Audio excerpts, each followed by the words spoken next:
네, 안녕하세요. 오늘 귀한 수요일 아침 시간입니다. 하나님이 주시는 말씀은요, 우리 마가복음 9장 2절부터 8절까지입니다. 엿새오에 예수께서 베드로와 야고보와 요한을 데리시고 따로 높은 산에 올라가셨더니 그들 앞에서 변형되사 그 옷이 광채가 나며 세상에서 빨래하는 자가 그렇게 희귀할 수 없을 만큼 매우 희어졌더라.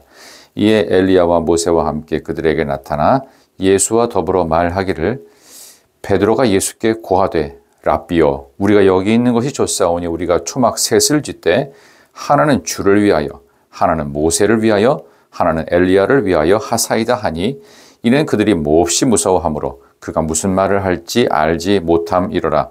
마침 구름이 와서 그들을 덮음에 구름 속에서 소리가 나되 이는 내 사랑하는 아들이니 너희는 그의 말을 들으라 하는지라.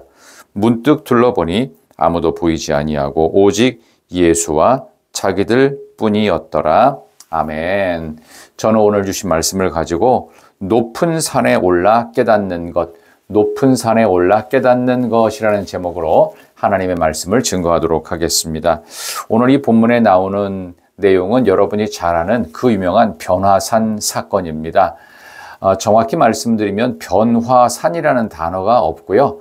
이곳에서 예수님께서 영광스러운 모습으로 변화되신 높은 산, 그래서 변화산 사건이라고 일반적으로 말을 하는 바로 그 산입니다. 예수님께서는 자신의 순환을 예고하신 지 불과 엿새 후에, 2절 나오죠. 엿새 후에 높은 산에, 그 높은 산이 어딘지에 대해서는 추정하는 학자들이 다양하지만 어쨌든 변화되신 높은 산에서 있었던 일입니다. 그곳에는 예수님께서 3명의 제자들을 데려가시죠. 보통 이것을 예수님의 수제자 그룹이라고 해서 베드로, 야고보, 요한을 데리고 높은 산으로 올라가셨는데 누가복음에는 이 산에서 기도하시다가 예수님이 변화되신 것으로 나오고 여기 마가복음에는 기도하신 내용은 나오지 않아요. 그냥 높은 산에 올라서셨는데 영광으로 변화되셨다 이렇게 나오는데요. 여기서 질문 하나 여러분께 드리면 여러분 예수님이 데려가신 베드로, 야고보, 요한을 수제자 그룹이라고 말하지만 실제로 이들이 가장 믿음직해서 데려갔을까요? 아니면 그 반대일까요? 이렇게 한번 질문을 바꿔볼까요?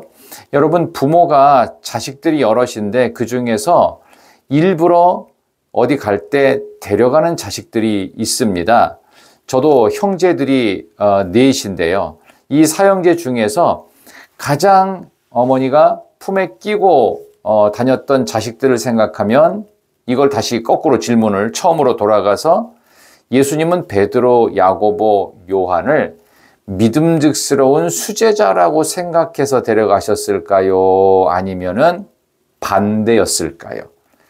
실제로는 반대였을 가능성이 높습니다.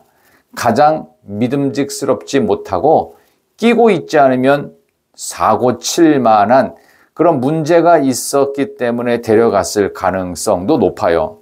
베드로의 욱하는 성격, 뒤책임도 안 지고 말이 앞서는 괄괄한 성격의 베드로, 야고보와 요한은 그보다 더 불같지요. 그래서 하늘로부터 벼락이 번개가 쳐서 저들을 멸하라고 이렇게 잔인함과 포악함에 있었던, 그래서 야고보와 요한의 별명이 우레의 아들이라는 거 여러분들이 기억하십니까? 그러니까 사실 우리가 예수님 가까이에 있다라고 하는 것은 저는 예수님 가까이 있지 않으면 베드로처럼 뒤책임 못 지는 말만 앞서거나 아니면 야고보와 요한처럼 이 포악함과 잔인함 때문에 정상적인 삶을 살 수 없는 예수님 없이는 안 됩니다. 이런 고백이 나올 만큼 여러분 주님 곁에 늘 붙어 있음으로 인하여 나의 부족함을 고백하면서 오히려 더 예수님과 더 가까이 지내시는 은혜가 있기를 소망합니다. 자, 계속되어지는 이 본문의 말씀 속에 한번 결론을 향해서 가본다면 이렇습니다. 야고보, 요한, 이 베드로가 예수님이 변화되신 모습을 보고 깜짝 놀랐겠지요.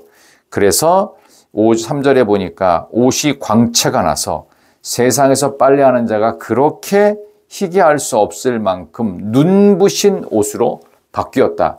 영광의 극치, 그것을 그들은 경험합니다. 그때 말이 앞서고 책임 못 지는 누구?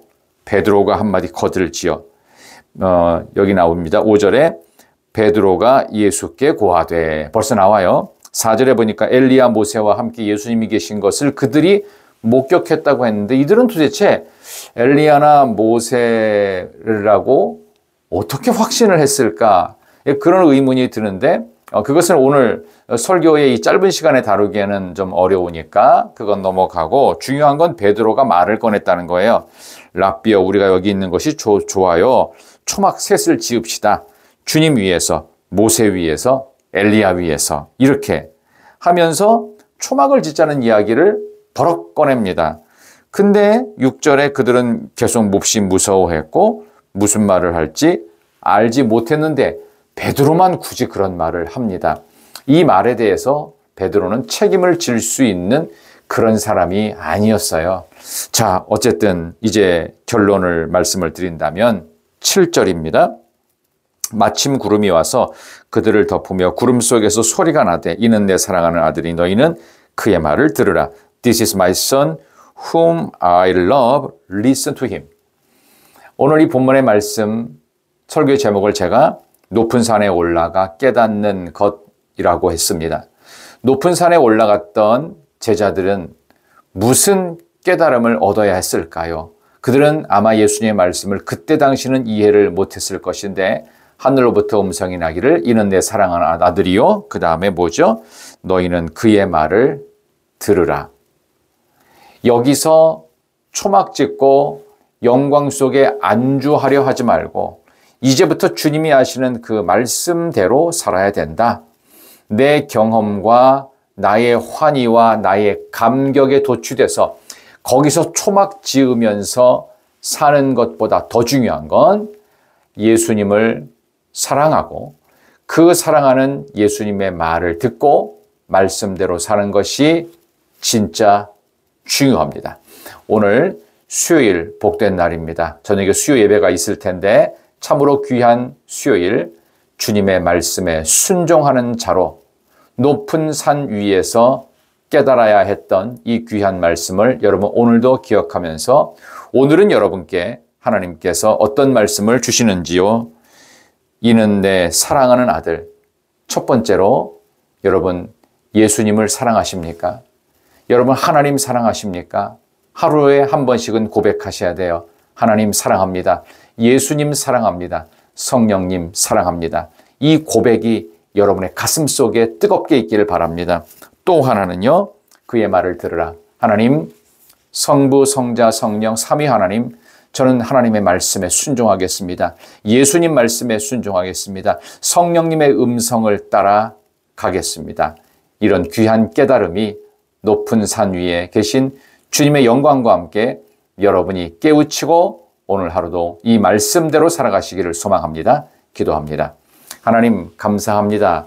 참으로 귀한 시간에 우리 하나님께서 귀한 말씀을 허락해 주셨습니다.